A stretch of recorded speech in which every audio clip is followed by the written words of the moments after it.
좋은 날입니다. 7월 24일 GT 묵상이 함께 하신 여러분 환영하고 축복합니다.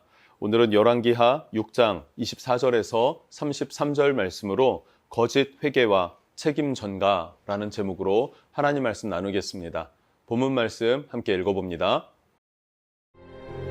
이후에 아람 왕 벤하닷이 그의 온 군대를 모아 올라와서 사마리아를 에워싸니 아람 사람이 사마리아를 에워싸므로 성중이 크게 줄여서 나귀 머리 하나에 은 80세겔이요 비둘기똥 4분의 1갑에 은 5세겔이라 하니 이스라엘 왕이 성 위로 지나갈 때에 한 여인이 외쳐 이르되 나의 주 왕이여 도우소서. 여호와께서 너를 돕지 아니하시면 내가 무엇으로 너를 도우랴? 타작마당으로 말미암아 하겠느냐? 포도주 틀로 말미암아 하겠느냐? 무슨 일이냐? 이 여인이 내게 이르기를 내 아들을 내놓아라. 우리가 오늘 먹고 내일은 내 아들을 먹자 하매 우리가 드디어 내 아들을 삶아 먹었더니 이튿날에 내가 그 여인에게 이르되 내 아들을 내놓아라 우리가 먹으리라 하나 그가 그의 아들을 숨겼나이다. 왕이 그 여인의 말을 듣고 자기 옷을 찢으니라. 그가 성 위로 지나갈 때 백성이 본즉 그의 속살에 굵은 배를 입었더라. 사밧의 아들 엘리사의 머리가 오늘 그 몸에 붙어 있으면 하나님이 내게 벌 위에 벌을 내리실지로다. 그때 엘리사가 그의 집에 앉아있고 장로들이 그와 함께 앉아있는데 왕이 자기 처소에서 사람을 보냈더니 그 사자가 이르기 전에 엘리사가 장로들에게 이르되 너희는 이 살인한 자의 아들이 내 머리를 베려고 사람을 보내는 것을 보느냐? 너희는 보다가 사자가 오거든 문을 닫고 문 안에 들이지 말라. 그의 주인의 발소리가 그의 뒤에서 나지 아니하느냐? 하고 무리와 말을 할 때 그 사자가 그에게 이르니라. 왕이 이르되 이 재앙이 여호와께로부터 나왔으니 어찌 더 여호와를 기다리리요? 우리 성도들은요, 죄는 재앙을 가져온다는 사실을 기억했으면 좋겠습니다. 이스라엘과 아람 사이에는 한동안 평화가 유지되었죠. 그러나 이스라엘이 하나님 앞에 범죄한 이후에 그 범죄는 사탄에게 빌미가 되었고요. 그 빌미는 재앙으로 임하게 됩니다. 실제 이스라엘이 경험하게 된 재앙은 어떤 것입니까? 전쟁입니다. 이유는 무엇이라고요? 죄 때문이다 라고 성경은 말해주고 있는 것이죠. 24절을 보니까요, 아람 왕 베나닷이 그의 온 군대를 모아 올라와서 사마리아를 에워싸니. 일전에 베나닷 왕은 이스라엘을 공격했습니다. 국지전으로 침투해 들어갔는데 사마리아 성 들어가지도 못하고 그냥 다 막혀버렸습니다. 그리고 그 이유가 엘리사 때문인 것을 알고 엘리사를 잡으려고 했지만 완전한 패배를 했죠. 그리고 나선 전쟁하지 않았었어요. 그러나 이제는 어떤 악한 마음이 들었습니까? 온 군대를 모아서 공격하자, 총력 전투를 펼치자라고 마음을 먹은 거예요. 그리고 사마리아 성, 북이스라엘의 수도를 에워쌌습니다. 자, 그러면 밖으로 나가지 못하는 그 사마리아 성읍 사람들, 그 성 안의 사람들, 그들의 모습은 어땠을까? 25절 말씀을 보면요, 물가가 폭등합니다. 먹을 것이 귀해집니다. 그래서 나귀머리 하나에 은 80세겔, 비둘기똥 4분의 1갑에 은 5세겔이다 라고 말하고 있어요. 이 나귀머리는요, 먹지 않는 것입니다. 부정한 짐승이기 때문에 먹지 않는 건데 이거조차도 먹으려고 합니다. 우리나라 사람들은 뭐 소머리 국밥 뭐 이런 거 먹잖아요. 근데 이들은 그렇게 먹지도 않아요. 식습관도 다를 뿐만 아니라 부정한 짐승임에도 불구하고 먹을 것이 없으니까 나귀머리를 사서 먹습니다. 근데 그것도 은 80세겔이더라, 뭐 8천만 원이다, 뭐 이렇게 말하면 이것을 어떻게 사 먹겠습니까? 사 먹기 어려운 정말 극심한 고통을 표현합니다. 비둘기똥 4분의 1갑은 뭘까요? 실제 비둘기의 배설물을 먹었다는 얘기가 아니라 비둘기 배설물과 같은 콩 껍질, 찌꺼기 뭐 이런 것들, 뭐 그런 콩, 뭐 이렇게 해석을 합니다.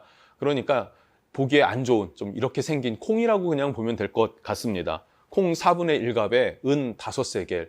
그리고 우리가 한번 생각해 볼까요? 한 돼, 두 돼 이렇게 따지잖아요. 4분의 1돼, 뭐 한 줌 정도 될까요? 이제 그 정도인데 그것이 뭐 약 500만 원, 뭐 50만 원 뭐 이런다면 이거 어떻게 사 먹냐 이거죠. 근데 그 정도로 물가가 폭등했다라는 것, 이것을 성경이 말해주고 있습니다.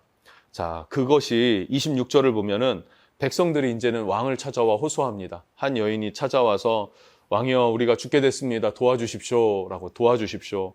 27절에 왕이 이렇게 말합니다. 여호와께서 너를 돕지 아니하시면 내가 무엇으로 너를 도우랴 라는 거예요.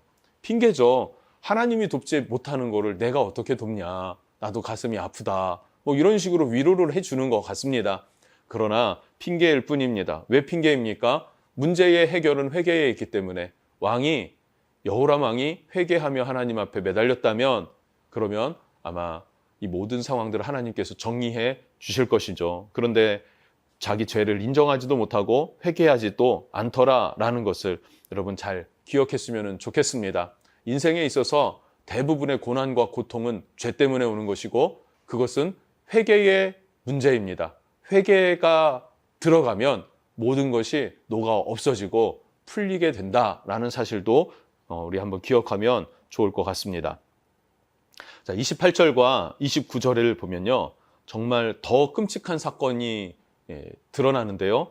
28절 보면 이거예요. 두 여인이 싸우는 것이죠. 싸우는 이유가 무엇입니까? 서로의 아들들을 삶아 먹기로 했대요. 한 아이를 삶아 먹었습니다. 어떻게 이런 끔찍한 일, 엽기적인 일, 이런 어떤 충격적인 상황을 접한다면 이건 정말 이게 정상적으로 살기가 어려울 것 같습니다. 그러니 이제는 너의 아들을 삶아 먹자라고 하는 거죠. 그런데 상대방 여자가 아이를 내놓지 않으니까 이걸 왕에게 가지고 나아가서 하소연하고 재판해달라고 하는 것입니다. 너무나 고통스러운 상황에 벤하닷 왕도 충격을 입은 것 같습니다. 30절입니다. 왕이 그 여인의 말을 듣고 자기 옷을 찢으니라. 그가 성 위로 지나갈 때에 백성이 본즉 그의 속살에 굵은 베옷을 입었더라. 이 여인들의 싸움을 들으면서 자기의 옷을 찢고 성 위로 올라가는데 백성들이 바라보는 거예요. 백성들의 눈 때문에 그랬는지 뭐 어쨌는지는 모르겠어요. 회개의 모습을 취합니다.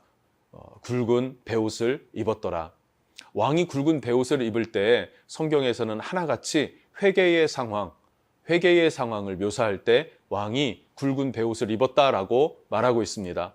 그럼 지금 여호람은 뭘 하고 있는 것입니까? 회개하는 것이죠. 자, 회개하는 모습을 취했습니다. 그리고 31절에 이렇게 말합니다. 왕이 이르되 사밧의 아들 엘리사의 머리가 오늘 그 몸에 붙어 있으면 하나님이 내게 벌 위에 벌을 내리시리로다. 회개한 사람이 이상한 말을 합니다. 누구를 죽이겠다고 합니까? 엘리사를 반드시 죽이겠다 이렇게 말하고 있어요.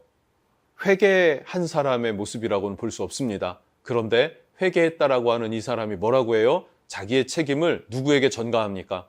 엘리사에게 전가하고 하나님에게 전가하는 거예요.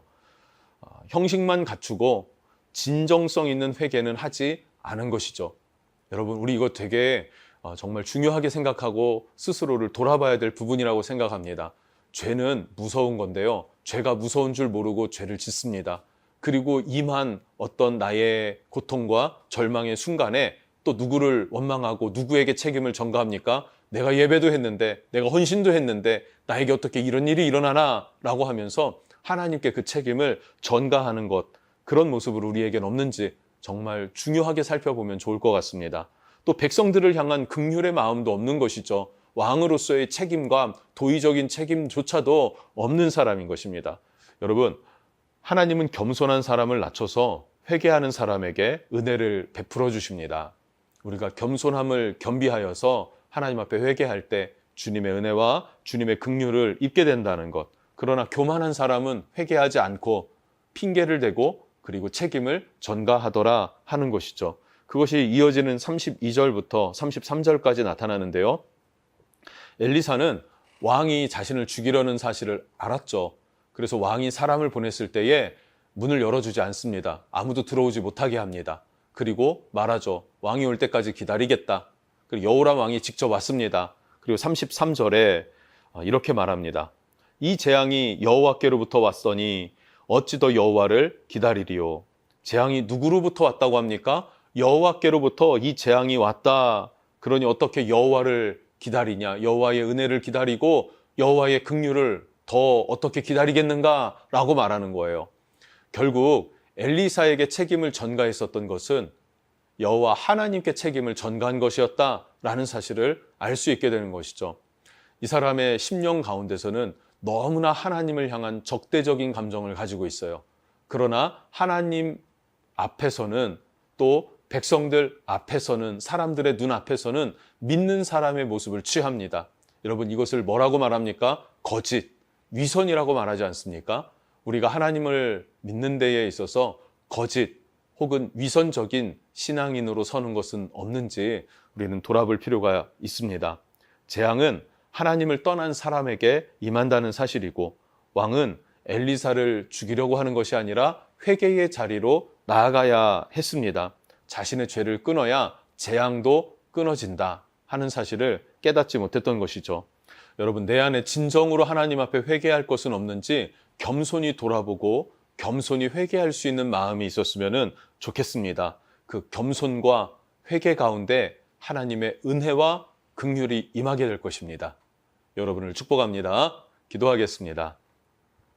하나님, 우리가 이 땅을 살아갈 때에 원수에게 빌미가 되어서 어떠한 재앙이 내 삶에 임했을 때, 절망과 낙심이 임했을 때, 하나님, 그때 우리가 누구를 탓하고 누구를 원망하기보다는 내가 하나님 앞에 범죄한 것은 없는지, 하나님의 지키시는 은혜가 나를 떠나진 않았는지 돌아보면서 겸손히 기도할 줄 알고 회개할 줄 아는 마음을 허락해 주십시오.